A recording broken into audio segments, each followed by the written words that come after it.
Hello friends, मैं Neeraj Sharma welcome करता हूं हमारे इस वंडरफुल ट्रेनिंग के अंदर जिसका नाम है Python. Friends, today we will learn definition of Python and after that we will learn why it is getting so popular. So let's begin with definition, and to understand this definition you need to understand the feature of Python. These are some basic features of Python. First is Python is object oriented. Python is interpreted language. Python is easy to learn, high level multi-purpose programming language. चलिए एक एक करके understand करते हैं और सबसे पहला feature है ऑब्जेक्ट ओरिएंटेड।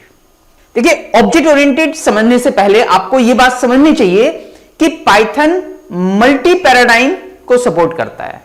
मल्टी पैराडाइम को सपोर्ट करने का मतलब है मेरा कि पाइथन के अंदर मल्टीपल अप्रोचेस ली जा सकती हैं किसी भी सॉफ्टवेयर को डेवलप करने के लिए या किसी प्रोग्राम को बनाने के लिए। मल्टीपल अप्रोचेस जैसे कि फंक्शनल प्रोग्रामिंग हो सकती है, प्रोसीजरल प्रोग्रामिंग हो सकती है या फिर ऑब्जेक्ट ओरिएंटेड प्रोग्रामिंग हो सकती है। आज की डेट में ऑब्जेक्ट ओरिएंटेड काफी पॉपुलर है और ज्यादातर सॉफ्टवेयर इसी अप्रोच के साथ डेवलप किए जाते हैं और पाइथन इस ऑब्जेक्ट ओरिएंटेड को सपोर्ट करता है। कैसे करता है यह अंडरस्टैंड करने से पहले हम यह अंडरस्टैंड करेंगे कि यह ऑब्जेक्ट ओरिएंटेड है क्या। इसमें से पहला पिक करते हैं ऑब्जेक्ट। तो बताइए व्हाट इज ऑब्जेक्ट। क्या कहा आपने? देखिए, बिल्कुल सही, जितनी भी चीजें हमारे सराउंडिंग्स दिखाई देती हैं वो सारे ऑब्जेक्ट हैं। जैसे कि मार्कर, जैसे कि चेयर, लैपटॉप, माउस। आप ऑब्जेक्ट हैं? यस, आप भी एक ऑब्जेक्ट हैं और मैं भी एक ऑब्जेक्ट हूं। हम रियल वर्ल्ड में ऑब्जेक्ट से घिरे हुए हैं और हम ऑब्जेक्ट की टर्म्स में ही इंटरेक्ट करते हैं।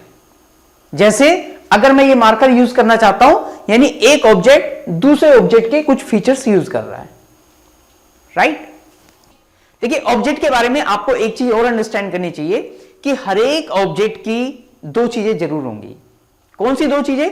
उसकी कुछ प्रॉपर्टीज होंगी या कैरेक्टरिस्टिक्स होंगी और दूसरा उसका कुछ यूज होगा या वो कुछ फंक्शन परफॉर्म करता होगा।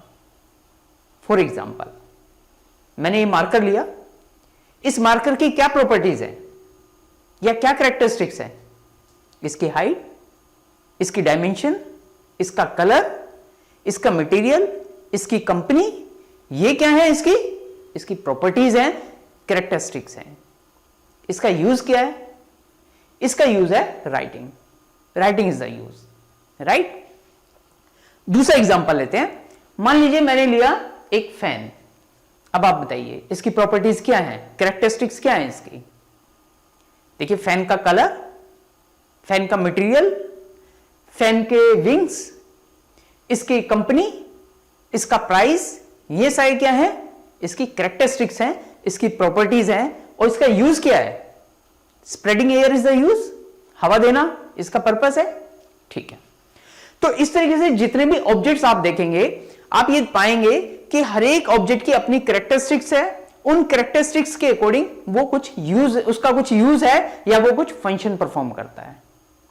और जब भी एक ऑब्जेक्ट दूसरे ऑब्जेक्ट से इंटरेक्ट करता है तो इसका मतलब वो जिस चीज में कैपेबल है ये ऑब्जेक्ट उसके उन फीचर्स को यूज करना चाहता है, उस फंक्शनैलिटी को यूज करना चाहता है, राइट? इसके लिए एक एग्जांपल लेते हैं। मान लीजिए आप एक सॉफ्टवेयर डेवलपर हैं, शायद हो भी। अब मैं एक डॉक्टर हूं, ऐसा मान लीजिए। अब मैं कुछ सॉफ्टवेयर यूज करना चाहता हूं तो मुझे किस सर्विस लेनी पड़ेगी? एक सॉफ्टवेयर डेवलपर की सर्विस लेनी पड़ेगी। यानी एक ऑब्जेक्ट किसी दूसरे ऑब्जेक्ट की फंक्शनैलिटी को यूज कर रहा है, राइट? क्योंकि आप उसमें कैपेबल हैं। अगर आपको कभी ट्रीटमेंट कराना होगा तो आपको किस ऑब्जेक्ट के पास आना पड़ेगा? एक डॉक्टर ऑब्जेक्ट के पास आना पड़ेगा, क्योंकि इसके पास वो फंक्शनैलिटी है, वो सर्विस है जो आपको वो प्रोवाइड कर सकता है। तो रियल वर्ल्ड में या सॉफ्टवेयर जब हम डेवलप करते हैं, ऑब्जेक्ट की टर्म में जैसे हम इंटरेक्ट करते हैं वैसे सॉफ्टवेयर को डेवलप करना, वैसे सोच पाना कंपैरेटिवली ज्यादा इजी था।